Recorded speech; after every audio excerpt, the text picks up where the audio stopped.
ये सब प्रयोग के बाद में ब्रदरहुड से जो मिस्र में या सीरिया में भी अलग अलग जो संगठन है, या शिया हिजबुल्लाह के जो अलग अलग सीरिया लेबनान इसके जो वो अपने प्रयोग कर रहे हैं, ये सब जो है इस खिचड़ी में कोई राजनीतिक किरण या ये उम्मीद कि भाई लोकतंत्र हो या जमहूरियत हो, इसका कोई रास्ता बने, ये क्यों नहीं बन पा रहा? नहीं, इसमें एक जो बारीक अंतर है वो लोगों को समझ में नहीं आता है जी। जो सऊदी अरब में है वो पॉलिटिकल इस्लाम नहीं है जी। वो इस्लामी इस्लाम है जी। वो मजहबी इस्लाम है जी। पूरी तरह से मजहब है। लेकिन मिस्र में एक नया प्रयोग हो रहा था, लोकतंत्र और इस्लाम, जी। उन दोनों की खींचातानी में जी। इखवान मारा गया, जी। ब्रदरहुड फेल हो गई, जी। मुर्सी कुछ भी नहीं कर पाए। जी। मुर्सी के एक साल में ही सारा पाखंड उजागर हो गया। जी। आर्थिक दृष्टि से वो इस्लाम चौपट निकला। जी। राजनीतिक दृष्टि से सिर्फ 51% वोट से जीते थे वो। जी। और सारे लोगों को मिला के चलाने की बात थी। जी। लेकिन उन्होंने हर जगह जी। इखवान के दादा लोगों को भर दिया। जी। कैबिनेट में भी भर दिया, राज्यपाल नियुक्त किए, राज्यपालों में भी भर दिया, नौकरशाह पहले मुबारक के थे जी। उनमें भी इखवान के लोग भर दिए। फौज से उनको थोड़ा डर था तो फौज के सेनापति को हटा दिया और अपने मनपसंद अल सीसी को बना दिया।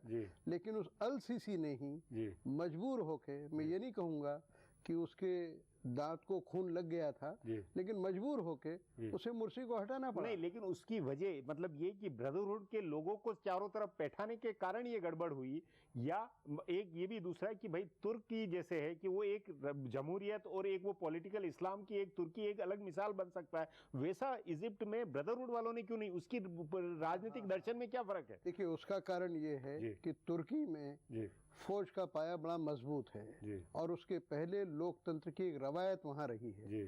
और इसके अलावा आम समाज में एक प्रकार का सेक्युलरिज्म और एक प्रकार की लोकतांत्रिकता रही है। इजिप्ट में कोई लोकतांत्रिकता नहीं रही है और उसका लाभ इस मुर्सी को मिला नहीं। लेकिन इजिप्ट में वो नहीं रही, लेकिन इजिप्ट चरमपंथी नहीं रहा, भले मुबारक हो सादा, तो वो एक तरह राष्ट्रवाद या उसकी अलग थी। तो जैसे तुर्की में एक राष्ट्रवाद था तो वो उससे क्यों नहीं कुछ एक दिशा या रास्ता बना? नहीं, इजिप्ट की सबसे बड़ी कमी ये है कि ये जो नया शासन आया इससे बहुत ज़्यादा उम्मीदें लोगों ने लगा रखी थी।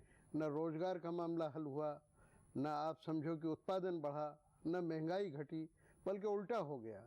$4.5 बिलियन IMF ने दिया तो शर्तें लगा दी कि जो सब्सिडीज दी जा रही थी वो आर्थिक बहुत बदहाली, बहुत दवालियापन, टैक्स बहुत बढ़ गया। उससे सारी राजनीति चौपट हो गई। और न्यायपालिका को देखी, न्यायपालिका ने संसद को भंग कर दिया। नहीं, तो उस नाते अरब क्रांति का, या जैसे इराक में अमेरिका ने जो प्रयोग किया, जो बैठाने की कोशिश की है, और अरब क्रांति है, इस सब का भविष्य क्या देखते हैं? ये पूरा एक राजनीतिक दर्शन या जो राजनीतिक इस्लाम है उसकी क्या आप दशा भविष्य देख रहे हैं? मैं तो ये समझता हूँ कि इस्लाम को बहुत दरकिनार रखना चाहिए और इस्लाम का इस्तेमाल से मजहबी कामों के लिए होना चाहिए। और जैसे भारत में हो रहा है कि भारत में हिंदुओं की बहुसंख्या है, लेकिन यहाँ हिंदुत्व थोपने की कोशिश नहीं होती है, लोकतांत्रिक तरीके से हम लोग चलते हैं। ऐसे ही ईसाई मुल्कों में ईसाइयत थोपने की कोशिश नहीं होती है। ईसाइयत अपनी जगह है, चर्च में है, और सरकार के अंदर लोकतंत्र है।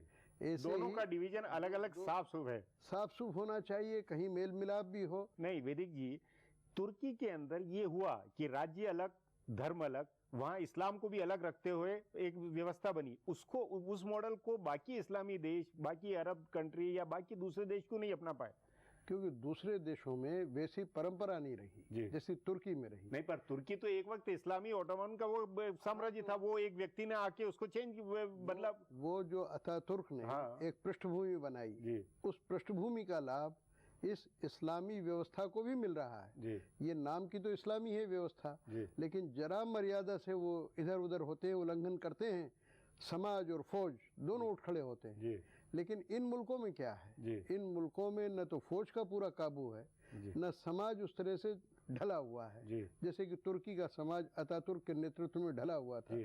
इसलिए चीजें एकदम एक्सट्रीम पे पहुंच जाती हैं। नहीं, तो उस नाते मिस्र के बाद आप सीरिया, आप ट्यूनीशिया, आप बाकी अल्जीरिया, यहाँ जो मुस्लिम ब्रदरहुड और ये तमाम जो थे तत्व, क्या लगता है ये ज्यादा वहाँ अस्थिरता होगी, ज्यादा गड़बड़ी होगी, या कोई रास्ता निकलेगा, या अरब क्रांति के और कई चरण आएंगे? ये मिस्र में ये जो फेल हुई है इखवान, इसका नतीजा ये होगा कि चारों तरफ यानी इख्वान ने इंडोनेशिया तक दांव मारा हुआ है। तो वहां तक मैं समझता हूं कि अब लोगों का मोहभंग हो जाएगा। आम मुसलमान ये समझेगा कि भाई राजनीति से मजहब को अलग रखो, और ये एक बहुत बड़ा संदेश मिस्र की इस विफल क्रांति से जा रहा है। लेकिन मिस्र में क्रांति का पहिया अभी चल रहा है। अब जो लोग हैं वो उठ रहे हैं, तमर्रुद उसको बोलते हैं, बागी लोग सारे उठ खड़े हुए हैं। उसमें जो सलाफी लोग भी थे, जो इख्वानियों से ज्यादा ताकतवर थे, उन्होंने भी मुर्सी का विरोध किया है, क्योंकि राजनीति चल ही नहीं पा रही है। न्यायपालिका ठप, संसद ठप, फौज नाराज, अर्थव्यवस्था चौपट, तो फिर फायदा क्या है ऐसे इस्लाम को लाने से? तो ये जो राजनीतिक इस्लाम की विफलता है, ये एक मायने में अरब जगत को एक नए सिरे से सोचने के लिए भी मजबूर करेगी, और शायद कोई नया दौर भी आ जाए। बिल्कुल जी। वैदिक जी, बातचीत को यहीं समाप्त करेंगे। प्रोग्राम में आने के लिए बहुत बहुत धन्यवाद। हमारा प्रोग्राम अब यहीं खत्म होता है।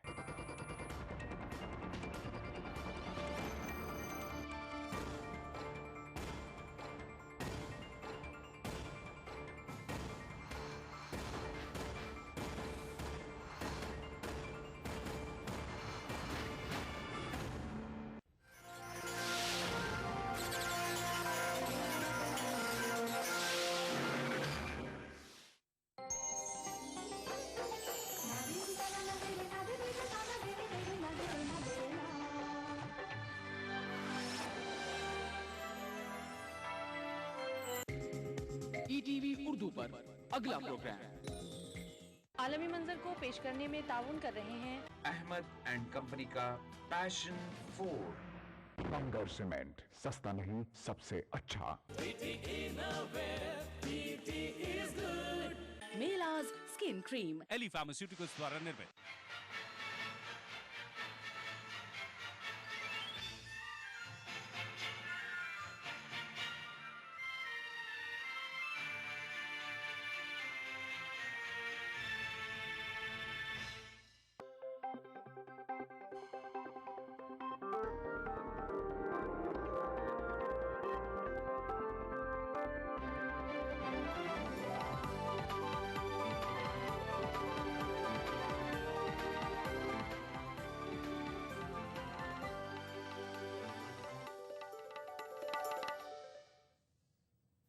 नाज़रीन आदाब, ईटीवी उर्दू न्यूज़ में आपका खैर मकदम है और आप देख रहे हैं आलमी मंजर। सबसे पहले नजर सुर्खियों पर। मिस्र में गैर यकीनी सूरत हाल बरकरार, मुर्सी को बतौर सदर बहाल करने का मुतालिबा पकड़ रहा है जोर। अक़वाम मुत्तहिदा जनरल असम्बली में मलाला यूसुफ़ज़ई की जज्बाती तकरीर, लड़कियों के हुसूल तालीम के हक़ के तहफ़्फ़ुज़ को बताया ज़िंदगी का अव्वलीन मकसद। और माह रमज़ान के पहले जुमा पर दुनिया भर के मुसलमानों ने अदा की नमाज जुमा, अमन इंसानियत की बका के लिए की गई खुसूसी दुआएं।